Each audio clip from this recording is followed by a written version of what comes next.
bienvenidos a todos. Este espacio tiene como propósito que reflexionemos acerca del tema del vínculo profesor-estudiante y cómo este nos ayuda a establecer un ambiente propicio para el aprendizaje. Como saben, el desarrollo del tema está a cargo del doctor José Ricardo Álvarez Bueno, que todos lo conocen, que han tenido el gusto de compartir muchos espacios con él y que lo apreciamos profundamente. Entonces, bueno, pues me permito presentar a José Ricardo, es psicólogo profesional de la Pontificia Universidad Javeriana del año 1983. En la misma universidad realizó sus estudios en filosofía y en teología. En 1995 obtuvo el título de Doctor of Psychology in Clinical Psychology en Wright State University en Ohio, Estados Unidos. Ha sido profesor de psicología clínica en la Universidad Javeriana entre los años 1996 y 2004, tanto en posgrado como en pregrado. En 1997 fue director del Departamento de Psicología de la Javeriana y posteriormente fue nombrado en el 99 como decano de la misma universidad, de la misma facultad en la cual estuvo hasta el año 2005. Orienta cursos, talleres y seminarios sobre temas de psicología analítica profunda y orientación junguiana en distintas universidades e instituciones nacionales e internacionales, especialmente en el tema de psicología analítica y crecimiento interior.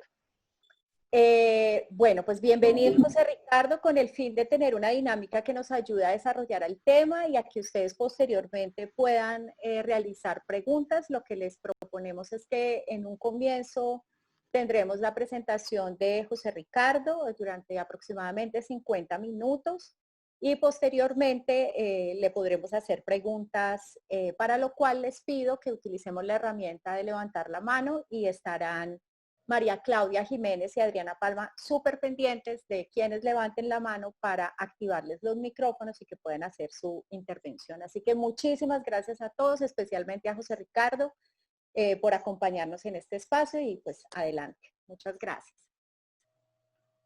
Victoria, muchas gracias por la invitación y de verdad muy contento por estar con ustedes, con un grupo de amigos y amigas tan queridos a quienes he tenido el gusto de tratar por varios años. Quiero agradecer a Adriana y a María Claudia el apoyo logístico que vamos a tener hoy en esta sesión. Yo voy a ir intercalando partes. Entonces, un rato de presentación, luego una invitación a conversar y a compartir, y luego otro ratico presentación, y ahí vamos intercalando, y al final habrá, como nos había dicho en la Victoria, un tiempo un poco más prolongado para preguntas y para conversar. Bueno, antes de iniciar directamente, como aquí hay varios rostros que yo estoy reconociendo, yo sí quisiera especialmente saludar. Aquí en esta primera pantalla, por ejemplo, estoy viendo a Fanny, estoy viendo a Violeta y algunas personas. Quiero preguntarles con quiénes he tenido yo el gusto antes. Mira, ya había Violeta por ahí. Ahí estoy viendo a Ezequiel, sí, a Mauricio. Estoy viendo varias personas conocidas. Quiero saludar a aquellos con quienes hemos tenido algún encuentro o taller. Hola, un saludo. Qué chévere, qué rico volver. Qué rico volverlos a ver. Me alegra mucho. Muy bien, muy bien.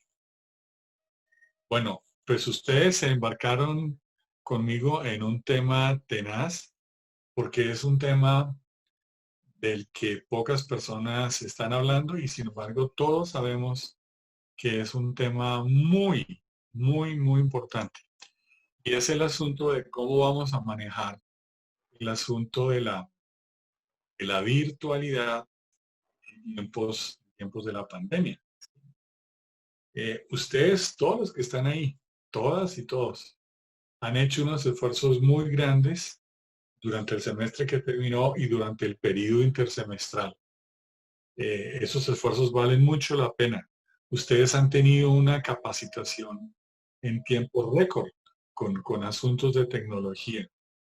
Y están haciendo todo eso en medio de una problemática que no es solamente pedagógica, humana, Y es que nosotros estábamos queriendo hacer una serie de tareas en la Javeriana cuando nos estamos encontrando con varios líos. Mire, primero, se han disminuido dramáticamente los ingresos, ¿sí? La Javeriana no puede tener eventos, no puede tener consultorios antes, ¿sí? No puede tener los ingresos que tenía por matrículas y clases ni por convenios. Pero no solamente se han disminuido los ingresos, se han tenido que aumentar los gastos en tecnología, en capacitación, en adecuaciones para la bioseguridad, en poder mantener los contratos lo más que se pueda para que la nómina de la Javeriana no se vaya a ver afectada, sino en lo mínimo posible. Pero además nos pasa que los estudiantes que estamos teniendo durante este semestre se han ido empobreciendo, ¿sí? Las familias tienen menos ingresos. Varios de nuestros estudiantes van a tener que salir a buscar cómo conseguir ingresos, inclusive arriesgándose al contagio. Y mira, vamos a empezar un semestre cuando la experiencia del semestre anterior no fue tan positiva. Fíjate, mira lo que nos pasó. La presencialidad fue interrumpida de manera abrupta. La virtualidad fue forzada. Nos tocó hacer una cantidad de cosas. Los alumnos y los profesores hemos perdido motivación. Nos hemos dado cuenta que lo que se logró es de menor calidad que lo que teníamos antes. Muchas personas con esto están irritadas. Los niveles de ansiedad se han ido elevando y lo que estamos viendo es que en nuestro contexto hay muchas más personas con problemas de salud mental. Y mira lo duro, para todos nosotros los profesores, el tiempo de preparar clases aumentó, ¿sí? Pero nuestros ingresos han disminuido, como le ha pasado a la mayoría de los colombianos. Las capacidades que teníamos para hacer investigación se han lesionado tremendamente. En la tarea que han hecho los del CEA, pues con Ana Victoria a la cabeza, ustedes han encontrado que el factor humano es el factor que está en este momento más pendiente. ¿Sí? O sea, desde el punto de vista técnico, digital, tecnológico, motivacional, estamos listos, pero el factor humano es lo que está en este momento más como en veremos. A pesar de todos esos retos, también quiero decir unas cosas. Nosotros, como profesores de la Javeriana en Cali, somos afortunados, ¿sí? Hay muchos estudiantes universitarios en este país que no van a poder con la virtualidad. Colombia no está tan conectada como nosotros creíamos. Muchos otros profesores no tienen la capacitación suficiente en otros lugares de universidades. Y en general, digo en general, ¿sí? Nuestros alumnos tienen acceso a los medios, ¿sí? Nuestros alumnos están en el 43% de los alumnos colombianos que tienen acceso a Internet y somos del 4% de municipios, que en Colombia está preparada y tiene la posibilidad para clases virtuales. El 96% de los municipios colombianos no pueden. Ahora, a pesar de que sí somos afortunados, nosotros vamos a tener que detectar entre nuestros alumnos quiénes son los que no están en esa generalidad, ¿sí? Por ejemplo, chicos y chicas nuestros que están, por ejemplo, con un solo computador en la casa para todos, pero si el papá y la mamá están trabajando, están utilizando ese computador, ¿sí? O la banda ancha es chiquita, no es tan ancha, entonces no se alcanzan a colgar bien los celulares y el computador, o los dos computadores, o el computador y la tablet, ¿sí? O el computador está un poquito defectuoso. Entonces, fíjate, a pesar de que somos afortunados, tenemos que hacer un esfuerzo especial en detectar los que no están en esa generalidad. Y nos toca aceptar una cantidad de retos que son difíciles, pero que nos invitan a hacer la tarea que nosotros tenemos en medio de los problemas económicos y en medio de las dificultades que hemos visto.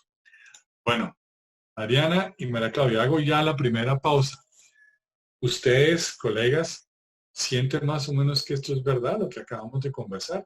¿Cómo lo han visto y cómo lo sienten ustedes? Por favor, cuéntenme un poquito y piden la palabra para que lo hablemos.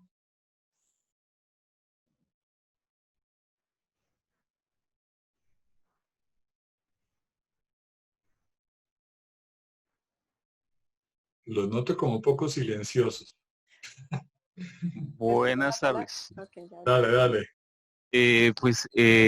Bueno, primero darte un saludo, José Ricardo, y también pues agradecerte y agradecerle sea por la invitación y a ti pues por brindarnos tu conocimiento y tu reflexión. Pues nosotros desde el Centro de Bienestar tenemos oportunidad de tratar, digamos, temas íntimos con los usuarios, con los estudiantes, y ahí logramos apreciar varios aspectos que tú nos señalas. Y es estudiantes que les cambió la vida porque sus papás se han quedado sin trabajo, entonces quedan en unas muy buenas casas con unos muy buenos carros, pero la nevera vacía, sin con qué pagar la administración, con tensiones con respecto al pago de la universidad, y esto pues lógicamente llena de ansiedad a los estudiantes. Ellos, varios de ellos pues empiezan a pensar en cuáles son sus propuestas para generar un ingreso y apoyar en la familia, y entre ellas se encuentran pues la opción de ventas, la opción de los que son bilingües de poder enseñar inglés en algunos institutos o de manera particular. Sin embargo, lo que obtienen no compensan lo que necesitan en las condiciones en que están. Correcto, Ezequiel.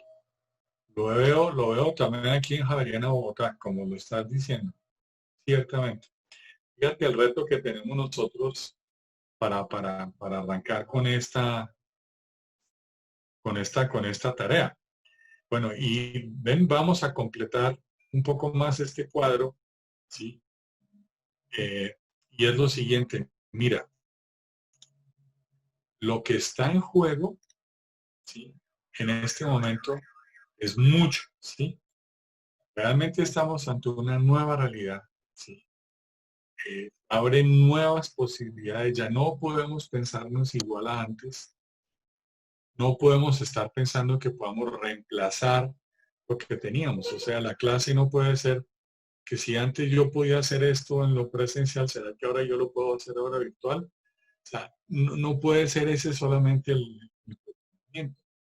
Nosotros no vamos a tener un regreso a la normalidad como la teníamos en enero, febrero de este año. Va a venir una realidad nueva y a esa nueva realidad le queremos nosotros dar un sentido de humanidad, ¿sí? Ya, por el tipo de universidad donde estamos.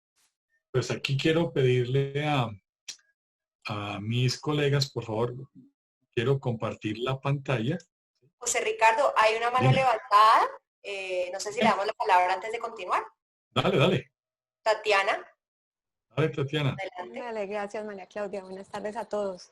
No, pues en el caso de un poco de pensando en las experiencias como de nosotros como profesores, en mi caso como la experiencia a partir de ser profesora de un programa de posgrado y tener también como en la cabeza a los estudiantes de posgrado donde las condiciones pues también les han cambiado radicalmente, donde además de estar trabajando en la casa, de estar atendiendo a la familia, se están estudiando.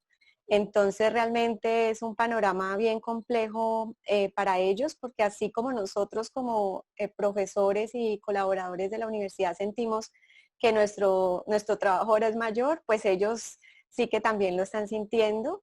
Y sí, claro, en esa medida un poco parte de la reflexión que como profesores nos hacemos es respecto al al tanto cuánto, pues como qué tanto podemos como exigir en términos de las demandas de las actividades para el logro de los objetivos de aprendizaje, teniendo en cuenta pues que ya no es la misma situación y que es realmente complejo, teniendo en cuenta todos los aspectos emocionales que planteaba ahorita, por ejemplo, Ezequiel y los factores contextuales y todas las demandas pues que se les están pidiendo que van más allá de a lo que venían, digamos, acostumbradas estas personas como en términos de su planificación de tiempos y demás. Tatiana, totalmente de acuerdo. Quiero subrayar unas cosas que tú estás diciendo. Una primera es, nosotros como profesores, cuando estábamos en el tiempo de lo presencial, teníamos como una certeza interna de que los alumnos que nosotros tenemos en la Javeriana son alumnos pilos, son alumnos muy buenos, son alumnos que tienen recursos, son alumnos que pueden rendir, que pueden dar. Sí, o sea, ya en nuestra mente está la idea de nosotros podemos exigir, podemos ofrecer un nivel alto de exigencia. Bueno, ¿qué nos pasa ahora? Tenemos los mismos chicos pilos y pilas, pero ¿sabes qué? Están más ocupados, tienen menos recursos, están más ansiosos, están más angustiados y nuestra posibilidad de exigir se tiene que disminuir. Eso, por ejemplo, va a implicar una serie de temas, por ejemplo, a la hora de calificar, a la hora de evaluar o de poner notas. Nuestros jóvenes no tienen la manera de responder ahora como estaban pudiendo responder antes. Entonces, Tatiana, ahí tenemos otro lío bien importante. Muy bien. Gracias, Tatiana. Arranco compartiendo la pantalla. Me dices, por favor, ¿la estás pudiendo ver bien? ¿Sí? Ya tienes compartir pantalla, pero no, aún no la vemos, ya vas a empezar a compartir. Me dices cuando ya la estés viendo. Ya está ahí, ¿cierto? Está en pantalla negra, José Ricardo. Ya, ahora sí. Ahora sí. Bueno, entonces, el asunto es que... Listo, estamos viendo... ¿La estás viendo ahí todavía, Ana Victoria? Sí, señor, la estamos viendo sin problema. Listo. Entonces, mira la primera propuesta, la primera cosa que queremos dejar clara. Lo digital no es la virtualidad. ¿Sí? Pucha, eso lo tenemos que tener como bien claro. El tema de la virtualidad implica muchísimo más a la hora de educar y de dar, digamos, de favorecer un proceso educativo con unas clases virtuales. Tal vez nos podamos entrenar bien en lo digital, o sea, cómo manejamos nosotros los medios, pero el tema de la virtualidad implica muchas más cosas. Y lo que más implica es el tema de lo emocional relacional. Y eso que es emocional relacional tiene que ver con temas intrasubjetivos, o sea, al interior de cada persona, pero con temas también intersubjetivos, o sea, las relaciones de los estudiantes entre sí y las relaciones de los estudiantes con su educador. Entonces, puede ser que sí, con el mundo digital sí podamos captar información y sí podamos captar datos que están en Google, ¿sí? Pero el tema tenaz es la virtualidad, o sea, si nosotros queremos aprender realmente, no solamente podemos estarnos en lo digital, necesitamos el tema de la virtualidad, ¿sí? Y aquí vamos a tener unas premisas que son muy importantes y que ustedes en Javeriana las han escuchado. La primera es esta, ¿sí? Lo que no pasa por el corazón y por los sentidos, lo que no se tiene como experiencia, no se aprende. Mira, eso es una frase de las instituciones jesuitas que se ha repetido durante 5 siglos. Y eso es de la Ratio Studiorum, que es como el sistema global de estudios más importante que ha tenido la humanidad en Occidente, que la diseñaron los jesuitas al final del siglo XVI. ¿Sí? Lo que no toca el alma no se aprende para la vida. Ese es el problema. Entonces, ¿cómo hacemos para que nosotros en el aula virtual hagamos posible que unos estudiantes puedan sentir que se les toque el corazón, puedan tener una experiencia? De alguna manera el alma se involucra. Y otra frase famosa que muchas y muchos de ustedes conocen de San Ignacio de Loyola. No el mucho saber harta y satisface el ánima, sino sentir y gustar de las cosas internamente.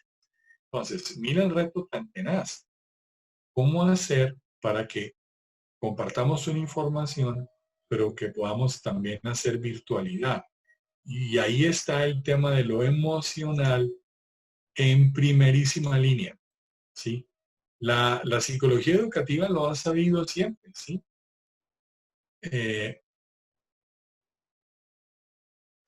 aprender en la virtualidad nos pone en un reto que la psicología lo supo, y es, tú no aprendes si no tienes una vinculación emocional. Ahora, tú sí puedes recibir información aunque no haya vinculación emocional, de acuerdo, pero aprender y aprender existencialmente no es posible si tú no tienes un vínculo con la persona que enseña. Tampoco aprendes si no tienes motivaciones para aprender. Mientras más bajitas sean tus motivaciones, menos aprendes. Tampoco aprendes si no tienes sentido lo que vas a hacer. Entonces, tienes que tener alguna manera de captar que lo que estás estudiando y aprendiendo tiene algún sentido, ¿sí? Y eso era muy importante en la Ratio Studiorum de los jesuitas. Estoy acordándome de Goethe, que decía que él solamente le aprende a quien ama. Para decir, realmente el asunto es muy importante. Y la Ratio Studiorum lo expresó con mucha claridad. Y esto es finales del siglo XVI, comienzos del siglo XVII. Solo para que ustedes se hagan una idea, ¿sí? El mayor sistema educativo y de mayor fundamentación que ha tenido los jesuitas y que ha tenido Occidente sucedió con este documento, con la Ratio Studiorum. Nosotros hoy en día estamos hablando de 9 colegios jesuitas en Colombia y de 30 universidades jesuitas en América Latina. Pero les quiero contar, mire, en 1706 había en el mundo 750 instituciones de educación superior de los jesuitas en el mundo. Y solamente en América Latina, al comenzar el siglo XVIII, ¿sí? Había 96 colegios y centros educativos universitarios. Esto era una cosa enorme. Y en todos esos contextos había una misma filosofía. No aprendo sino con quien me vinculo, no aprendo si no hay motivaciones, no aprendo si no tiene sentido lo que voy a hacer, y lo que yo aprendo lo aprendo con otros. Y este es otro tema que nos importa mucho también para el tema de la virtualidad. Los psicólogos siempre han sabido que el sentido crítico no es posible en la individualidad, digamos, solitaria, ¿sí? El sentido crítico necesita el diálogo y la participación de otras personas. O sea, yo solito, pensando, reflexionando, no voy a tener un buen sentido crítico. Necesito poder expresar lo que pienso. Necesito poder escribirlo, decirlo, actuarlo, crearlo, diseñarlo, inventarlo, para que de verdad se pueda desarrollar un sentido crítico. Y esto es un tema que nos va a preocupar mucho a nosotros este año. ¿Qué va a pasar si nosotros no logramos también ¿sí? favorecer en nuestras instituciones que los estudiantes puedan tener sentido crítico? El asunto es, vamos a tener que buscar alternativas que ellos se hablen, se digan, se expresan, actúen, crean, ¿sí? Porque necesitamos hacerlo en grupo para aprender con otros. Entonces eso pone un reto sobre la profesora o el profesor, y es cómo nosotros buscamos estos vínculos, cómo buscamos motivar y cómo buscamos dar sentido, ¿cierto? Y cómo buscamos crear espacios de empatía y de vinculación. Yo tengo unas propuestas concretas, las quiero presentar ya, pero quisiera parar aquí un momento y preguntarles a ustedes, es cómo ven este lío, ¿sí? Porque pues el tema es difícil, ¿cierto? ¿Cómo lo ven?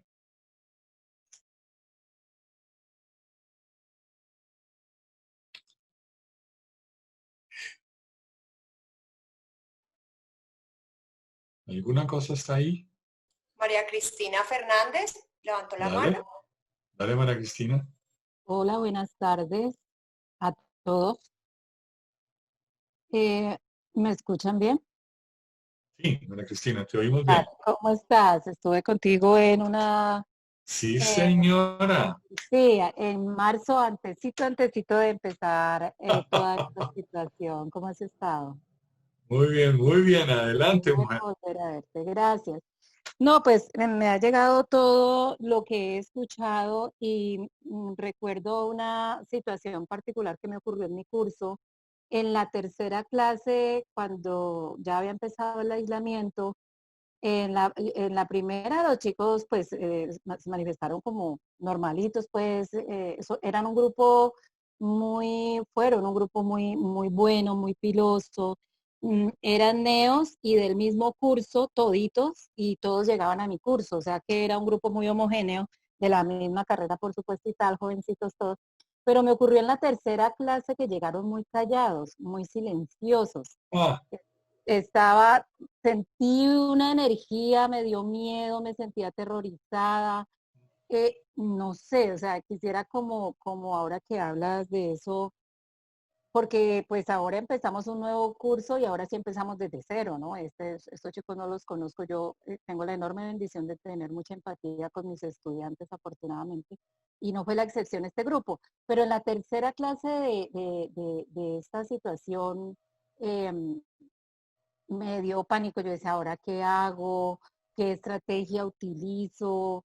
¿Cómo hago para que mis estudiantes vuelvan y se conecten conmigo? Porque veníamos de una primera corte muy buena, muy interesante, con muchísima participación, pero lo fui recuperando. De hecho, no sé, ahora no recuerdo ni cómo lo hice, pero sí los noté muy callados. No sé cómo motivarlos de pronto a contar. A veces les decía cómo se sienten, cómo están, o sea, siempre se abría como ese espacio. Algunos, por supuesto, bien, profe, algunos hablaban un poco más que mi hermanito, que la casa, pero no sé cuál sería la estrategia como para romper ese hielo y no morir del pánico, pues como tuve yo esa experiencia en ese momento, que como te digo, afortunadamente la salvé, pero pues sí me da como sustico que vuelva a pasar y no poder levantar de ahí más allá de lo que se pueda. Muchas gracias y saludos a todos. oíste, Amara Cristina, mira, qué bien que dijiste eso. Hay una cosa en la que quiero insistir y es que cuando uno está de profesor, los alumnos están sentados en sus puestos y tú estás adelante y estás de pie y llegas, tú estás en una situación como de poder. Pero cuando tú ya no estás en presencia, sino que lo que tienes es una pantalla y una cámara, el poder del profesor se limita impresionante. Y hay una cosa que es curiosa y me encanta que tú lo digas. También nosotros sentimos angustia y también nosotros sentimos temor y sentimos inseguridad y sentimos pues todo lo que tú nos has contactado nos has hecho ver. Para los chicos también. Entonces, ven acá y quiero proponer estos puntos de reflexión y luego también quiero proponer unos asuntos bien concretos. Adriana, Bona Victoria, ¿estamos viendo la pantalla? ¿Estamos compartiendo? Sí, listo. Sí, Sí, José José Ricardo, Ricardo. hay Sí, dos manos levantadas, no sé si les damos la palabra o tú me dices. dale. Listo, Mauricio Muñoz, adelante. Buenas tardes a todos, a todas, mucho gusto verlos, verlas. José Ricardo tocó como un punto muy importante que es la dimensión emocional en relación con el aprendizaje. Pero me parece también importante reconocer la importancia de esa dimensión en la relación de nosotros o maestros y maestras en relación con ese proceso de enseñanza-aprendizaje. Clarísimo. Digamos, los procesos de formación de maestros y maestras se centran o en la parte disciplinar o en la parte pedagógica y didáctica y se da por sentado esta dimensión emocional que también me parece uno de los puntos claves en los procesos de nosotros como maestros y como maestras. Entonces, pues también reconocer como no solamente en relación con el aprendizaje, sino en relación de nosotros con el proceso de enseñanza-aprendizaje y todas sus dimensiones. Gracias. Muy bien, Mauricio. Muy bien. Había otra mano, ¿cierto? Y Denis yo Sánchez. quiero, sí, dale. Quiero referirme a lo que dijo Mauricio ahorita. Dale. Adelante, Jenny, puedes abrir tu micrófono. Hola, ¿cómo están? Buenas tardes a todas y todos. Yo soy Jenny Sánchez, soy profesora del Centro de Expresión Cultural, pero también me he desempeñado como docente en el campo educativo de bachillerato y con niños. Y pues desde mi práctica creo que es muy importante para las clases la parte de la experiencia sensible, ¿sí? Como no solamente nos quedamos en el uso de la palabra o de algunas herramientas desde las, digamos, desde las materias duras, sino que también podríamos abordar algunos elementos que dispositivos culturales o dispositivos artísticos nos puede dar. Entonces, mi llamado es básicamente como a explorar esas otras cosas que pueden vincular, como a través de el arte, de un poema, del movimiento, de un gesto, se puede también llegar a vincular a esos estudiantes. Gracias. Jenny, muy bien. De acuerdo contigo y Mauricio. Mira, propongo 4 procesos que son los que más tendríamos que mirar y luego algunas alternativas para ver cómo se pueden implementar. Mira, el primer proceso, que es un proceso, y aquí lo pongo como cuasi silencioso, porque en el mundo de lo que era presencial, tampoco era que fuera tan sonado, pero había más posibilidad de hacer empatía si tú tienes una persona delante de ti, le estás viendo los ojos y lo estás viendo sonreír y le estás viendo ver gestos y movimientos, ¿sí? Entonces, ¿cómo haces tú ahora para crear un espacio de empatía? Ya no estás delante de la persona. Pero segunda cosa que necesitas, tienes que generar confianza. Imagínate tú. Y tercera cosa que necesitas, tú tienes que propiciar la motivación. Sobre el espacio de empatía y generar confianza, y yo me quiero referir un poco más adelante, pero sobre estos dos que siguen sí quiero decir un par de cosas. Tú necesitas propiciar la motivación. Y en el tema de propiciar la motivación hay varias cosas, ¿no? Tú necesitas sentir que un estudiante, hombre o mujer, sabe que la profe o el profe sí saben, ¿sí? O sea, la motivación está relacionada con saber que el profesor sabe, o que el profe o la profe sí me ayudan, ¿sí? O sea, o sí confían en mi capacidad, o sí valoran lo que yo hago, ¿sí? Y ojo a esto, la profe o el profe sí comprenden mis limitaciones de tiempo o mis limitaciones tecnológicas. Entonces, eso favorece enormemente la motivación. Va generando una sensación como de poder admirar, que es muy importante a la hora de querer ayudar en la educación. Pero además, y aquí viene otro tema, resulta que tú necesitas diseñar un lugar propio de contención. En el mundo de lo presencial era un poco más fácil, pues básicamente hablando con los alumnos y ayudándolos y tranquilizándolos, y etcétera. Pero ahora que no tienes sino delante de ti una pantalla, tú vas a tener que hacer un esfuerzo muy especial por escuchar, ¿cierto?, lo que los estudiantes quieran decirte. Va a ser muy importante que tengas un encuentro más personal con ellos. O sea, te va a tocar hacer un esfuerzo mayor de tú ser más personal. A eso tampoco nosotros los educadores estamos muy acompañados, muy acostumbrados, pero ahora nos va a tocar. Y nos va a tocar otra cosa. Nos va a tocar, si estamos creando un espacio y un lugar de contención, saber remitir. Que como nos dijo Ezequiel y nos dijo también Mauricio y después Jenito, mira, el asunto es que vamos a tener que contactar a algunos de nuestros estudiantes con los recursos propios de la universidad.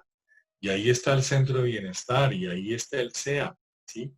Nosotros y los colegas también necesitamos informarnos bien sobre los recursos que tiene la universidad y poder hacer de puente, porque nosotros no vamos a poder hacer muchas de las cosas que vemos que son urgentes y que son necesarias. Entonces, contención va a implicar también poder hacer puente, poder remitir, ¿sí? Entonces, mira lo que estamos diciendo y ya estamos respondiendo al 1 y al 2. El profe o la profe necesitan trabajar más en los vínculos, ¿sí? Ya sabe su materia y sabe lo que tiene que enseñar, pero es que ahora tiene más que antes que trabajar en los vínculos, aunque sea más difícil, aunque haya menos posibilidad directa, y por lo tanto hay que limitarse más al core curriculum. Bueno, aquí, ¿qué quiero decir? Pongamos que un profesor o una profesora tienen 16 sesiones en el semestre. Lo más probable, o sea, tiene una clase larga cada semana. Lo más probable, como hacíamos antes de marzo, era que nosotros hacíamos un cronograma. Todos nosotros lo hacíamos. Pues en la primera sesión esto, en la segunda, en la tercera y así hasta el número 16.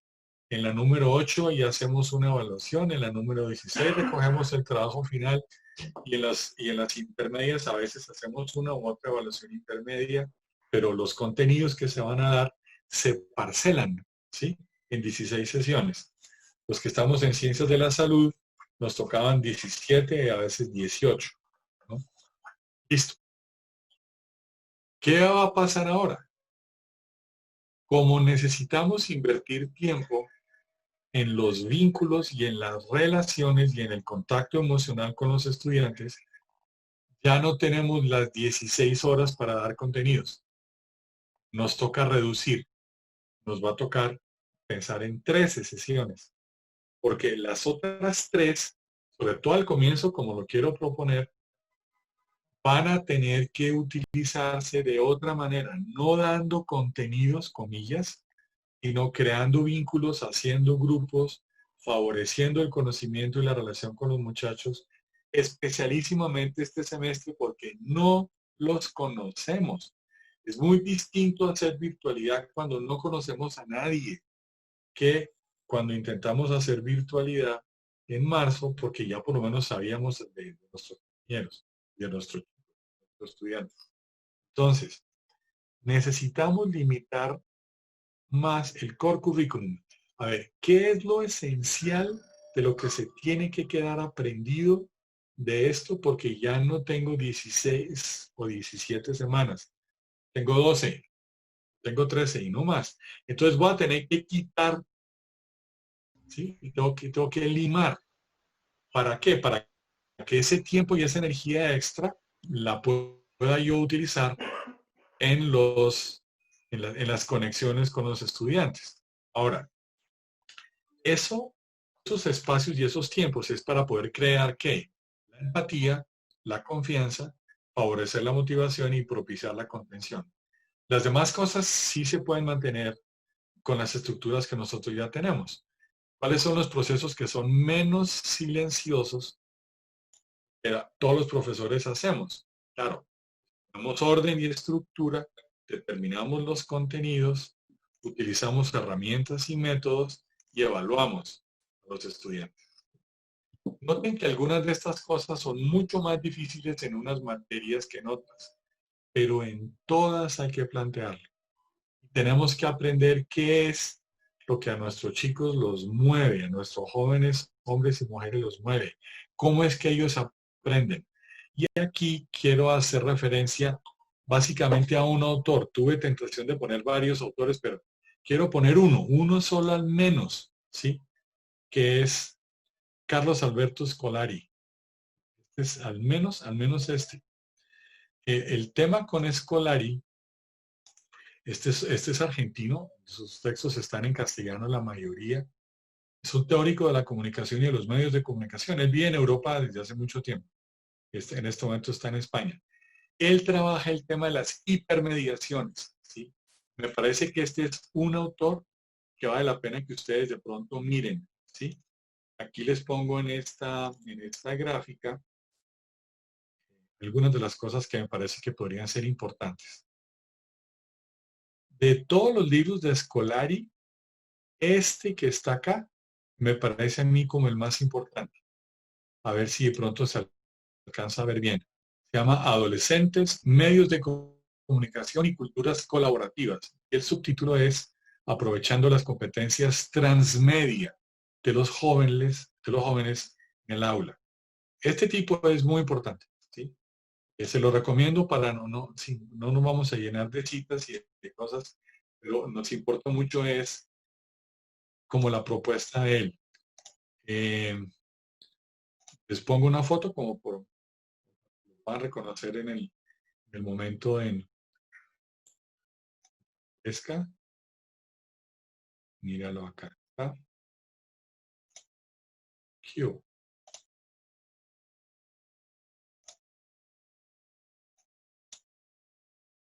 ¿Se alcanza a ver ahí, más o menos? ¿Cierto? Sí, ahí está. Se ve, pero todavía la carátula del libro, José Ricardo. Ah, ¿se ve todavía la carátula del libro? Bueno, el compartir pantalla toma un poquito más de tiempo, ¿verdad, Claudia? Estoy viendo, pero eso está bien. No importa. Ven a ver si vemos por lo menos esta otra. Dime cuando aparezca una gráfica donde están las Ahí está nuevas, apareciendo una gráfica con unos iconos. eso, las nuevas narrativas. ¿Está apareciendo ahí?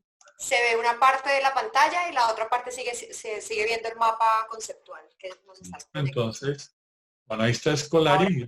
¿Ya se alcanza a ver él? Sí, señor. Listo. Y acá,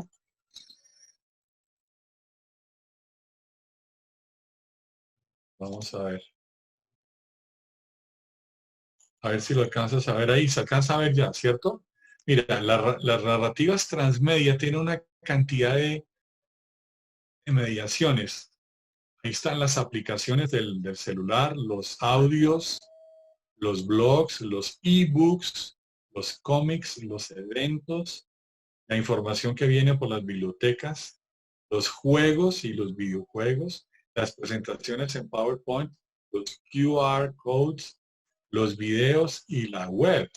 Sí, sí, este hombre tiene una claridad tremenda sobre cómo manejar estas mediaciones creo que vale la pena que le echemos una mirada, ¿vale? Se los menciono por lo menos, pero volvamos a lo que más nos importa ahora.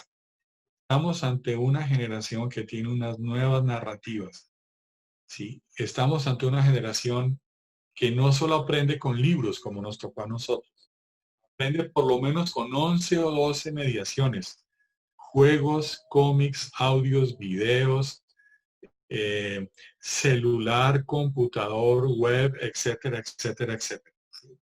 Y eso es lo que nosotros queremos que le llegue al alma al estudiante, ¿sí? Porque acuérdate, pues, volvamos a la ratio studiorum. Lo que no quede plasmado en el alma del estudiante no construye humanidad nueva, ¿sí? Le tenemos que apostar a las nuevas escrituras y a las nuevas narrativas. Y esas nuevas escrituras y esas nuevas narrativas, nos decía Jenny, nos lo recordabas, tienen que ver con sonidos, con música, con ritmos, tienen que ver con lo visual, con lo corporal, con lo digital, con muchos, muchos factores, ¿no? Entonces, todo esto nos lleva a nosotros a plantear estas dos cosas. La primera es, la pregunta principal a la hora de planear clase no es qué es lo que va a hacer el profesor, porque así estamos acostumbrados nosotros a pensar. O sea, ¿qué voy a hacer en esta clase? Pues no, fíjate, esa no es la principal pregunta ahora. Eso ya lo sabemos. Nosotros tenemos que pensarnos desde otra manera. La principal pregunta es, ¿qué es lo que van a hacer los estudiantes? ¿Sí? De acuerdo a sus distintos canales y mediaciones y transmedia que ellos manejan. Y todo esto nos plantea pues un reto a nosotros enorme. Entonces, para Claudia, vuelvo a parar acá, Ana Victoria, porque quiero mirar a ustedes cómo reaccionan ante este problema, porque me parece a mí crucial.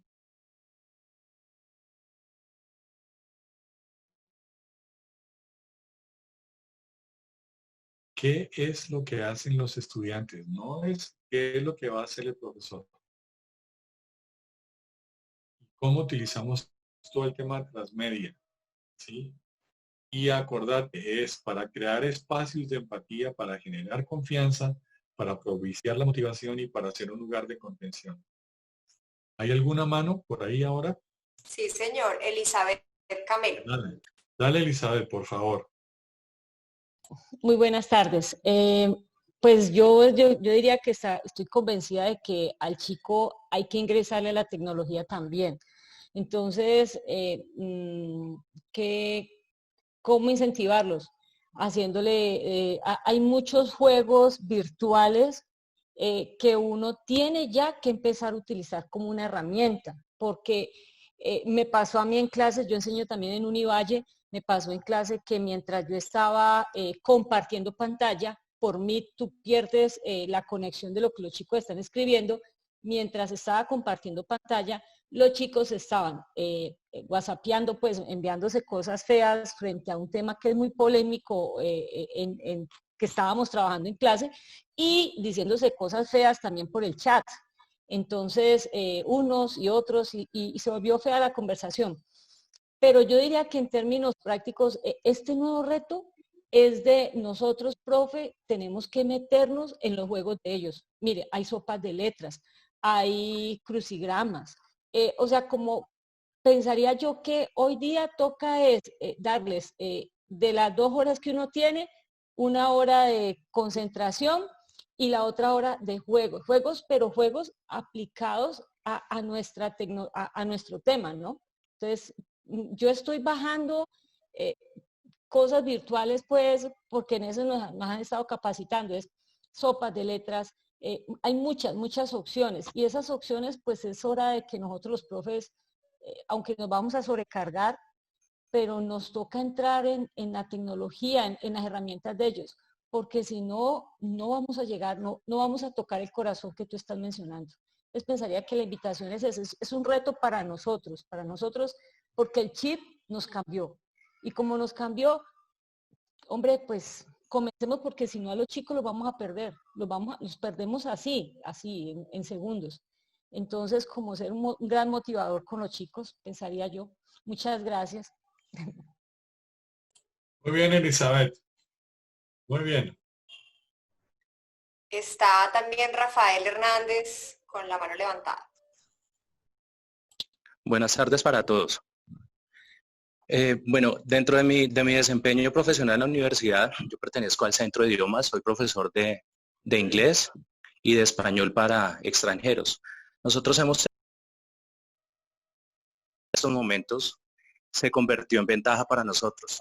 La desventaja que hemos tenido es que siempre hemos tenido que jugar mucho con la motivación del estudiante, porque la mayoría del estudiante que llega a nuestros salones a inglés llega porque tiene que cumplir con el requisito. Entonces, dadas esas condiciones iniciales, nosotros tenemos que cautivar al estudiante para que el proceso de enseñanza y aprendizaje sea fructífero tanto para ellos como para nosotros. Dicho esto, nosotros, digamos, la literatura en investigación en aprendizaje y enseñanza de lenguas extranjeras también es bastante nutrida en términos de lo que significa la motivación para el estudiante y el rol que debe que tener el estudiante en el proceso de enseñanza-aprendizaje. El enfoque que utilizamos en el Centro de Idiomas de la universidad es un enfoque comunicativo y eso nos obliga a nosotros a que nuestras planeaciones se hagan desde la postura del estudiante como centro de la instrucción. Entonces, digamos que el tránsito que hemos hecho desde la presencialidad hacia la postura digital ha sido difícil, pero no ha sido traumático, porque en cierta medida estábamos un poco acostumbrados a esos escenarios. Entonces, digamos que nuestras planeaciones, y en el Centro de Idiomas, en el área de inglés, tenemos planeadas las clases una a una. Entonces, lo que hicimos fue adaptarnos, utilizando las herramientas que veníamos utilizando, explorando unas nuevas herramientas. Es decir, hay muchísimas herramientas en línea que nos permiten a nosotros facilitar la interacción entre los estudiantes, con los estudiantes y para los estudiantes. Y pues ha sido un ejercicio bastante interesante, porque ha sido de aprendizaje, de enriquecimiento y de repensar lo que corresponde la enseñanza de lenguas más allá de la presencialidad. Entonces, la invitación es esa, sí, es fundamental que nosotros empecemos a darle el rol al estudiante, un rol principal, un rol protagónico para que a partir de allí ese proceso se nutra, se fortalezca y pues llegue a buen término. Muchas gracias. Bien, muy bien. Fíjate que tú también nos insistes, el tema central es no tanto qué hace el profesor, el tema central es qué van a hacer los estudiantes y cómo hacemos para poderlos cautivar en su estilo y en su estructura. Quiero aquí rematar esta parte antes de pasar a propuestas concretas. Quiero aquí hacer un pequeño cierre de esta parte y es decir lo siguiente. Nosotros estamos en una universidad que se piensa de una manera especial.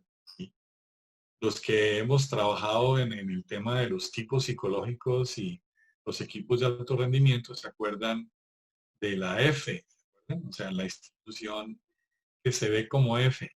O sea, la misión que nosotros tenemos al educar es de construir humanidad, ¿sí?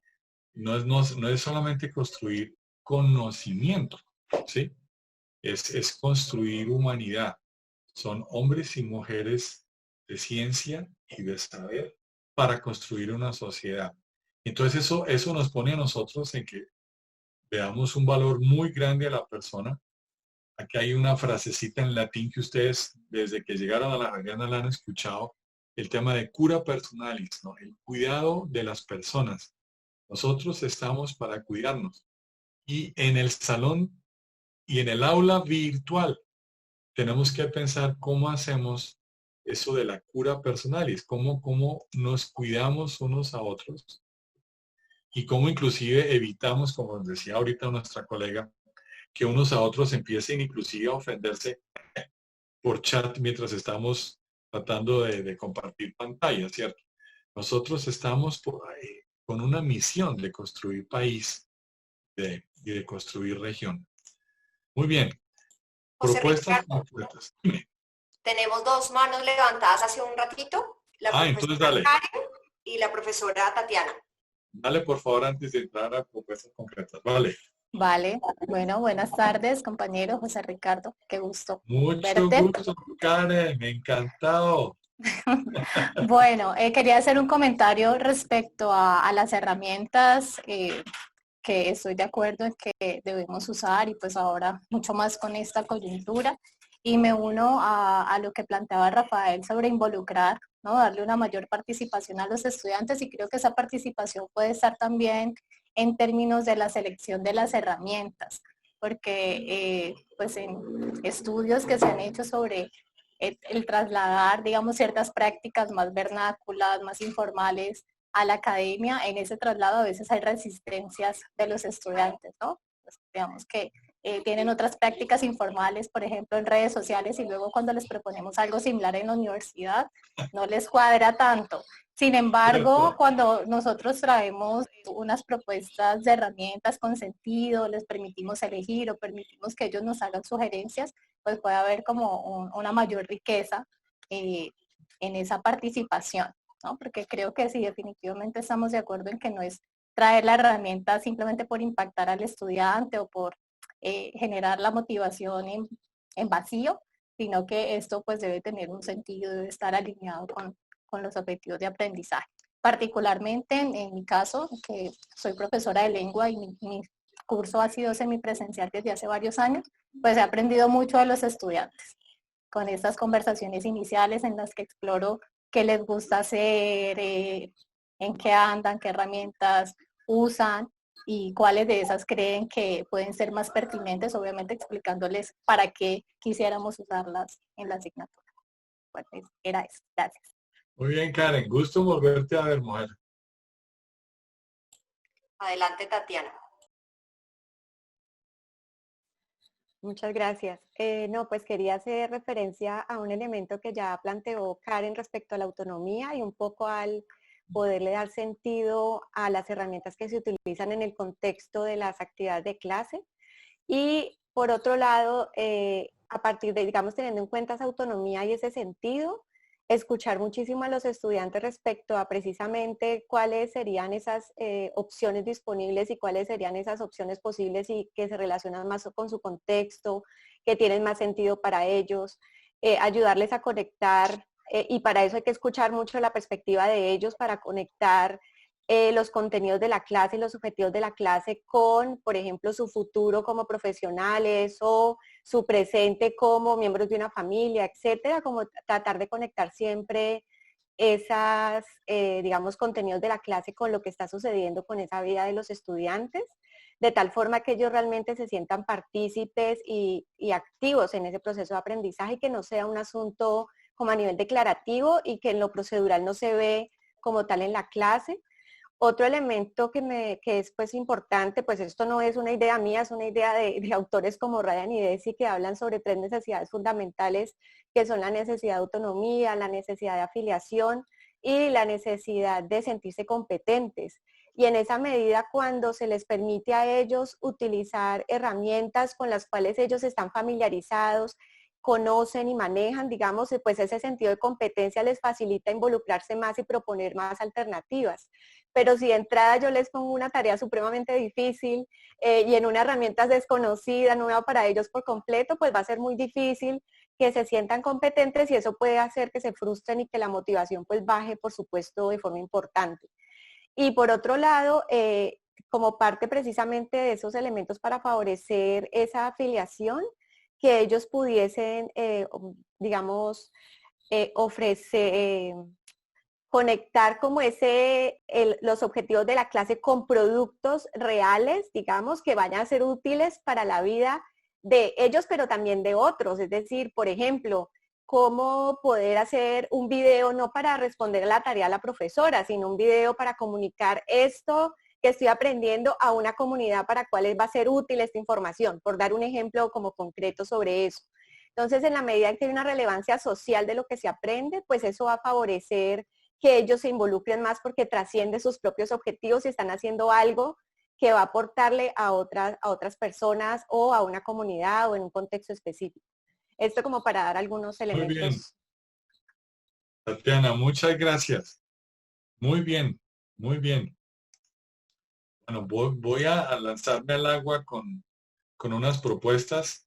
Vamos a ver a ustedes cómo les suena, porque no es tan facilito hacer estas propuestas en un grupo de personas tan plural, ¿sí?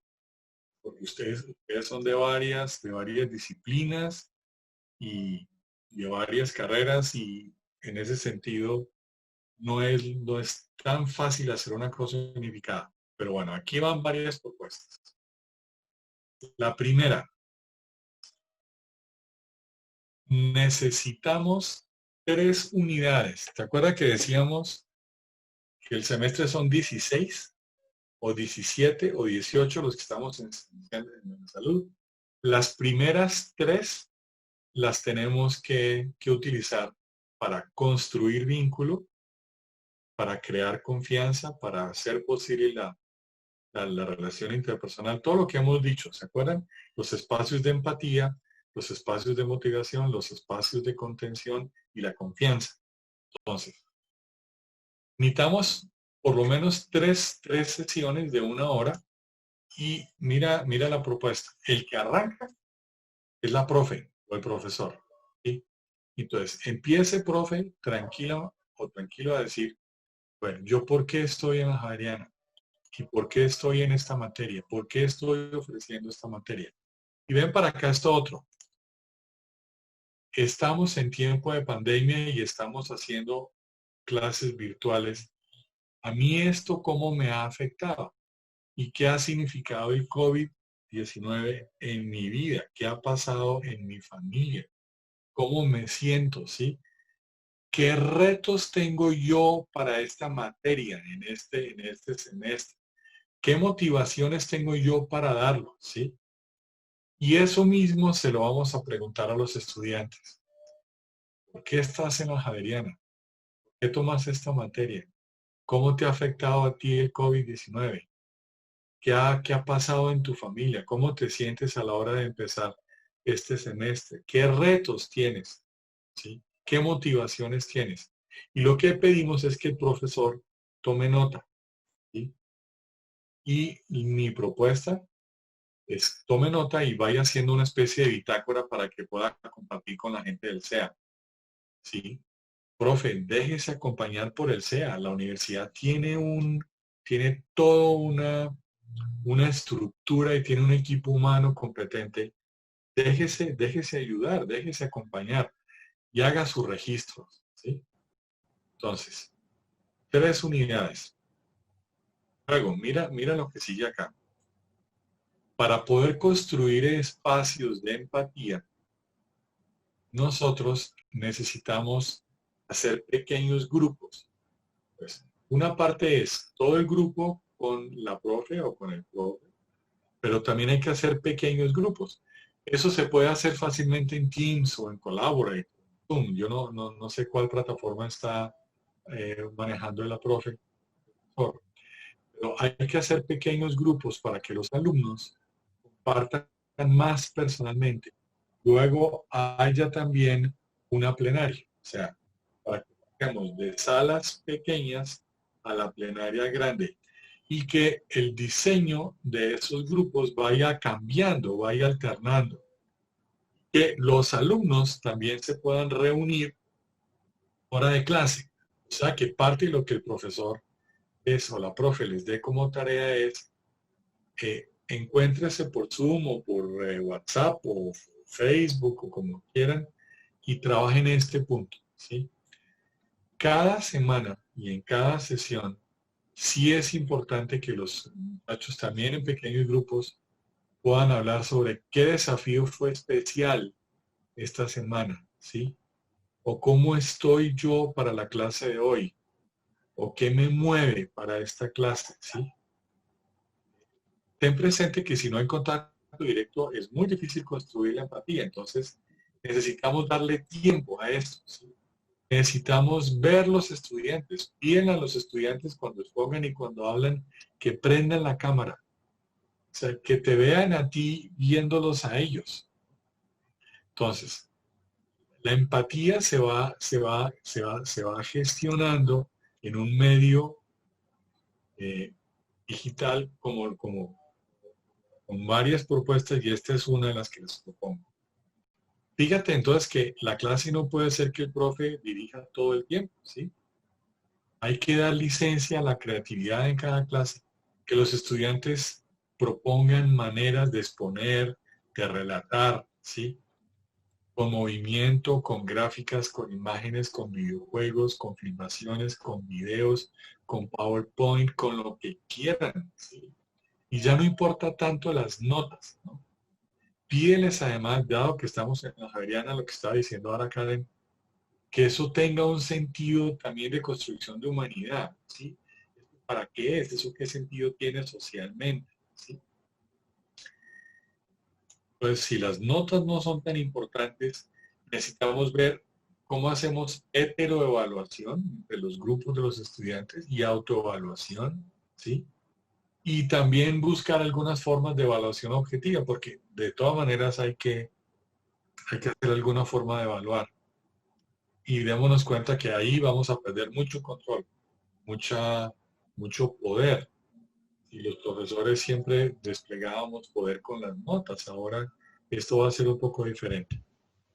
Miren la otra propuesta concreta y directa.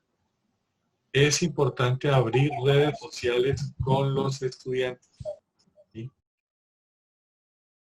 Y mira, el mínimo es, haz un grupo de WhatsApp con tu grupo, con tus estudiantes. Es el mínimo. ¿Sí? Y no solamente para decir, bueno, tenemos reunión tal día, se cayó la renta el otro día, hay evaluación tal día. No, muchas más cosas, ¿sí? O la puedes abrir en Telegram o puedes hacerla en Instagram o lo que sea. Pero te propongo, abre redes sociales con tus alumnos. Esto es una cosa que a los profesores, inclusive a algunos, nos parecía impensable, pero toca hacerlo. Lo hacíamos con los de posgrado, eso sí, pero con los de pregrado no lo habíamos estado pensando.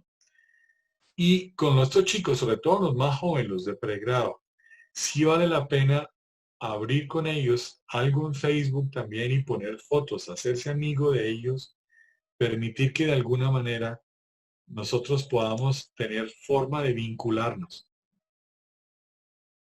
Necesitamos es comprender las narrativas de los chicos. Yo me estoy en este momento acordando y lo puse acá. Yo tengo todavía en mi casa un hijito de 8 años. Acaba de terminar primero de primaria. Y como al mes de la pandemia, una de las tareas que le puso la profesora es que tenía que hacer una clase por Zoom sobre algún invento. O sea, que escoja un inventor y exponga el invento del inventor en Zoom. Sí, pero este muchito tiene 8 añitos. ¿Sí? ¿Cómo se va a poner a hacer eso? Pues ese chico hizo una presentación del carajo. Papá y mamá le ayudamos con la parte técnica. Él dijo, mira, papi, yo no quiero más a Thomas Alva Edison ni Albert Einstein, si todos esos son buenísimos. Yo quiero hablar de un gran inventor, que es el que inventó Roblox. Y quiero ver para qué sirve Roblox y los que diseñaron Roblox, qué cosas hacen por los demás y qué cosas hacen por los millones de suscriptores que tienen.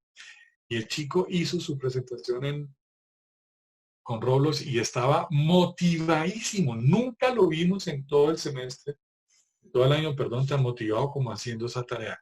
Y papá y mamá pues ahí ayudando también. Eso fue toda una cosa familiar.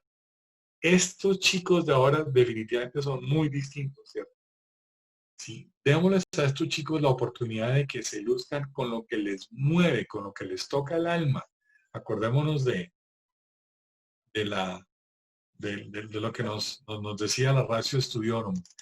Y aquí quiero mostrar un ejemplito pequeñito de una clase en primaria, ¿sí? Con chicos pues de estos millennials. Mírenlo.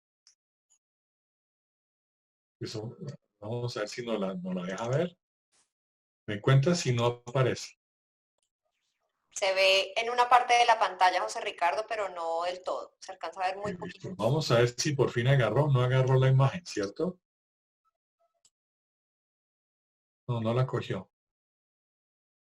Bueno, entonces simplemente lo que voy a hacer es narrarla. La clase era sobre el ciclo del agua, ¿sí? Y lo que me pareció a mí más fascinante es que toda esa clase se hizo con los transmedia de Scolari, ¿sí? Con lo que nosotros hemos visto entonces. La profe les puso un video que lo sacó de YouTube. Les puso además unos cómics que lo sacó de SlideShare, que están ahí. Luego les puso una canción que está también en YouTube, ¿sí? Y luego les puso una infografía que la sacó en Pinterest. Y después les puso a hacer un juego que lo sacó de J-Click, ¿sí?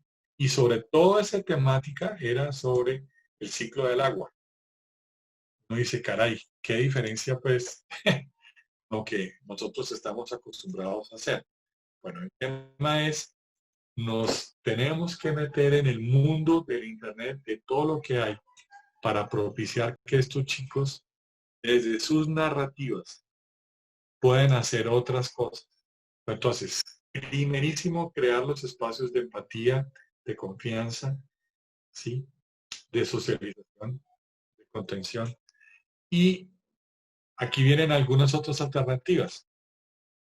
Necesitamos trabajar con ellos casos o escenarios en las distintas materias o situaciones o experiencias posibles o resultados esperables de procesos o conclusiones de estudios previos que se hayan hecho sobre lo que queremos que estos jóvenes puedan contactar. Y en eso lo que más queremos buscar es que estos chicos puedan discutir, puedan compartir lo que piensan, ¿sí? Puedan hacer algo, puedan reflexionar, ¿sí? Para poder desarrollar el sentido crítico que nosotros estamos diciendo que es tan importante. Y nos toca permitir mucha autonomía y libertad, ¿sí? Que ellos miren qué es lo que más les toca a la vida, cuáles son los medios que más los mueven, con qué tareas ellos se sienten más exitosos, que expongan lo reflexionado y lo discutido, que exploren, que investiguen, que reflexionen en grupo y en orden.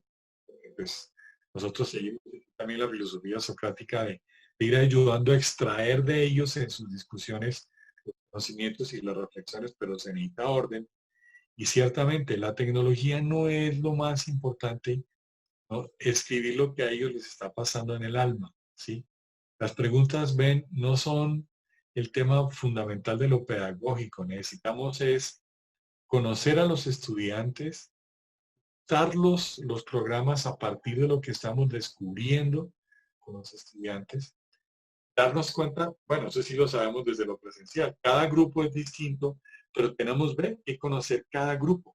Cada semestre para nosotros en otros tiempos pues, ha sido también distinto, y dejémonos acompañar y hacer seguimiento de instituciones, por ejemplo, del SEA, y hagamos conexiones con los del, por ejemplo, con los del Centro de Bienestar, porque van a empezar a aparecer cosas que nosotros decimos, bueno, ¿cómo vamos a hacer para manejarlas? Tengo un apéndice final, pero quiero parar aquí porque quisiera ver cómo suenan esas propuestas. Si ustedes, ¿qué les resuena con lo que quiero mostrar? Sobre todo con el tiempo de que para construir espacios de empatía necesitamos dedicarles unos tiempos. Dale.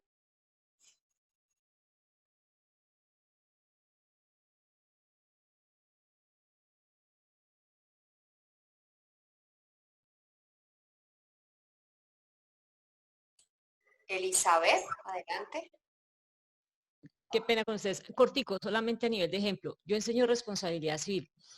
Yo venía con mis muchachos, entonces más o menos, ¿qué hice con mis muchachos? Con mis muchachos a finalizar con tiempo pandemia. O sea, antes de las clases pues eran teóricas y de vez en cuando prácticas. Y cuando ingresó la pandemia, por ejemplo, tratamos de hacer muchos casos, porque la responsabilidad civil son casos. Entonces, cuando tú trabajas con los muchachos, bueno, ¿y ustedes qué opinan? Por ejemplo, lo que está pasando actualmente con la política, con un político, o lo que está pasando con la corte, o lo que está pasando, ¿ustedes qué piensan del juez que le pasó tal cosa? Esos muchachos, o sea, eso es como un detonante. Los muchachos se emocionan, hay que bajar la revolución antes, pero se los dejo como una vivencia. A mí me sirvió mucho volver mi clase teórica, volver la práctica. Y entonces ellos, sí, profe, y yo como yo trabajo en una aseguradora, entonces les traía los casos, les decía, bueno, miren que este caso me pasó tal cosa, ¿ustedes qué opinan? Eso es un fósforo, o sea, un fosforito se disparan automáticamente. Entonces, el traerles a ellos su día a día es muy enriquecedor en la clase. Entonces, como vivencia, lo que tu exposición, uno de los temas las opciones que tuviste, el traerle la experiencia, o sea, la vivencia, es maravilloso para ellos. Entonces, se los dejo a los profes porque de pronto pueden ser una muy buena opción. A mí me funcionó y sé que me va a seguir funcionando, pero es enriquecedor porque uno ve la reacción al mismo del chico. Gracias. Muy bien, Elizabeth.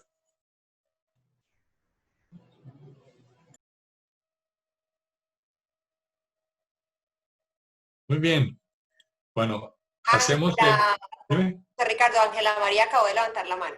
Ángela, listo, dale, Ángela María. Hola, buenas tardes para todos. Yo soy diseñadora gráfica, pertenezco a la carrera de diseño de comunicación visual y pues ha sido muy interesante y muy enriquecedor esta conversación que tenemos aquí. Gracias, José Ricardo, por todos sus aprendizajes.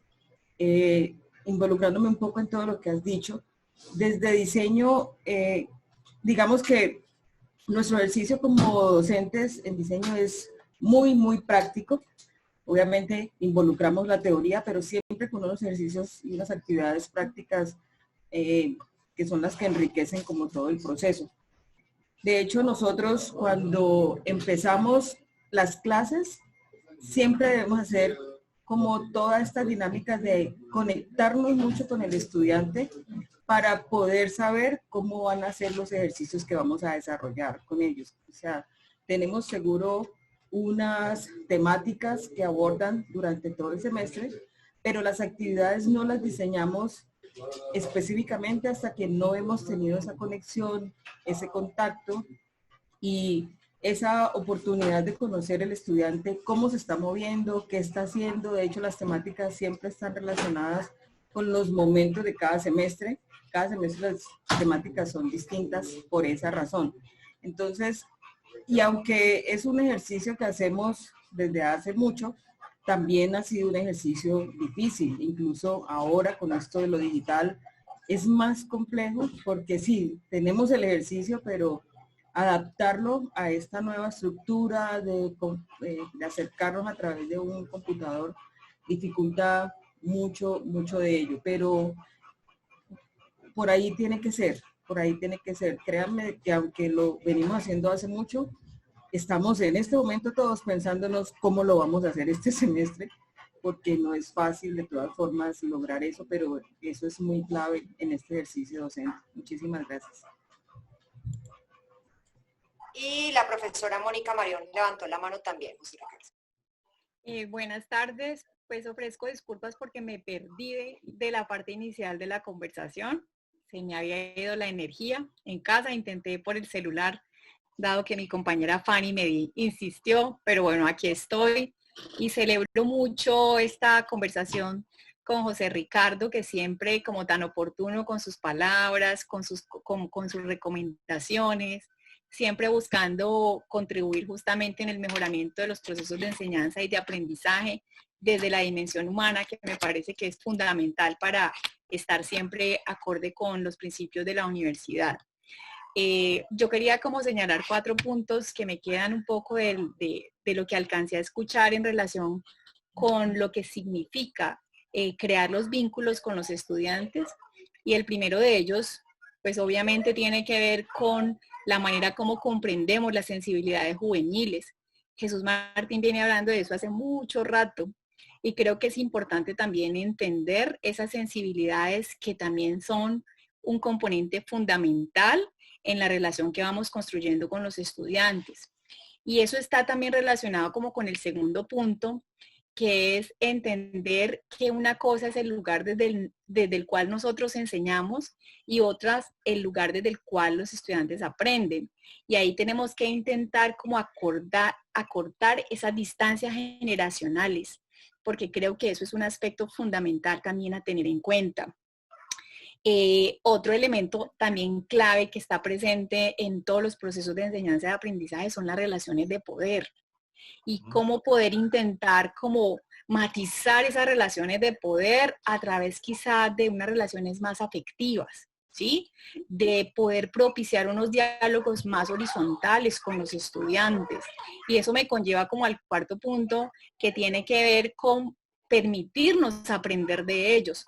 Yo creo que los chicos también tienen cosas por enseñarnos y mucho más en todas estas plataformas tecnológicas. Ahora que justamente José Ricardo hablaba de la experiencia de su hijo, pues es que ellos, como lo decía Rocío Rueda por ahí en un texto, ellos vienen con el chip incorporado y tienen mucha más facilidad de la manipulación y no le temen a las tecnologías, que quizás nosotros en muchos casos le tememos y no nos arriesgamos. Entonces, sí quería como plantear esos 4 aspectos que de la comunicación y de los estudios de juventud son claves justamente para permitir esta relación entre comunicación y educación y hacer de los procesos de educación también procesos de comunicación, porque al interior de cualquier proceso educativo hay un proceso comunicativo. Clarísimo.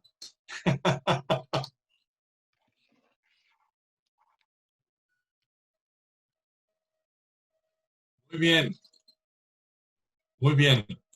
Bueno, se nos está terminando el tiempo.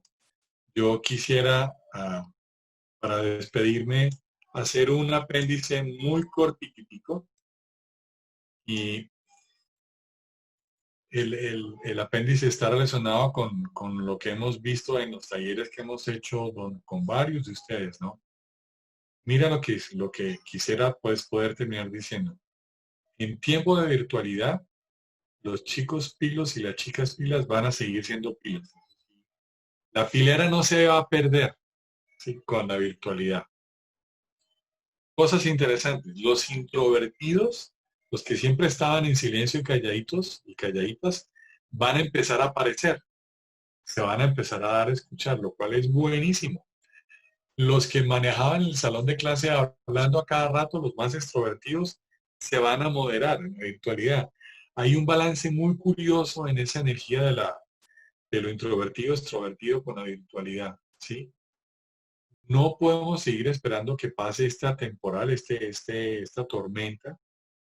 Y lo que estamos pensando es que tenemos que pensarnos de manera distinta sobre cómo construir región y país, ¿sí? Y aunque podamos volver a la presencialidad año entrante, no podemos volver a lo mismo. Tantos esfuerzos que hemos tenido que hacer este año, si no los aprovechamos de verdad, entonces no tuvieron sentido, qué pesar. Muy bien, un saludo muy afectuoso a todas y a todos. Para mí ha sido verdaderamente una dicha volver a encontrarme con ustedes. Pues yo los llevo en el corazón. Es una delicia ver tantos rostros conocidos y espero que nos podamos volver a ver otra vez. Sin COVID. Pero si nos volvemos a ver es para saludarnos de abrazo y para conversar cómo ha sido la experiencia de la virtualidad durante este semestre. Le doy entonces la palabra pues a Ana Victoria y le agradezco mucho que hubiera organizado este espacio. Muchas gracias. Ana, hay una última participación de GESAM antes de que hagas el cierre. Claro que sí. Doctor José Ricardo, muy buenas tardes. Muchísimas gracias por lo que nos comparte el día de hoy. Yo no había tenido la oportunidad de conocerle antes, pero pues creo que es un espacio y una información muy valiosa, un encuentro muy valioso que se genera. No quería irme sin poder expresar y corroborar también una de las conclusiones grandes que me llevo, y es en estos tiempos donde digamos que la virtualidad se convierte en el medio forzado en el cual se dan las interacciones educativas, es realmente en el proceso de construcción, como lo venían mencionando ustedes, muchas profes, la profe Tatiana también, es un momento en el cual hay que empezar a invertir mucho más esfuerzo, energía, tiempo, recursos, dedicar tiempo de clase para la construcción de un vínculo que pensar en los contenidos. Y es cómo hacemos para aprovechar, sacar sesiones, tiempo para fortalecer esos vínculos que permitan favorecer procesos motivacionales y la construcción de una relación significativa primero, y luego preocuparnos por los contenidos que vendrán. Los pilos seguirán siendo pilos, como usted dice, y las herramientas ya están dispuestas para que las personas puedan tener en la medida de lo posible un proceso incluso autodirigido de aprendizaje, con el mismo sílabus y los contenidos cargados en Blackboard. Entonces, es una conclusión grande que me llevo, y es la importancia también de ahora con la virtualidad desdibujar un poco esos roles tan tradicionales y la magistralidad y el rol del docente tan distante, y tratar de acercarnos un poco más para generar esos vínculos significativos que puedan dar paso a un aprendizaje significativo. Entonces, es una conclusión muy grande que me llevo y le agradezco muchísimo también por el espacio. Muy buena síntesis la que hiciste. Buenísima. Bueno, pues muchísimas gracias, José Ricardo. De verdad que como siempre nos enriqueces con lo que nos compartes y también con lo que nos permites compartir a nosotros como profesores de la universidad. De verdad, mil gracias a todos también por la generosidad de compartir sus experiencias.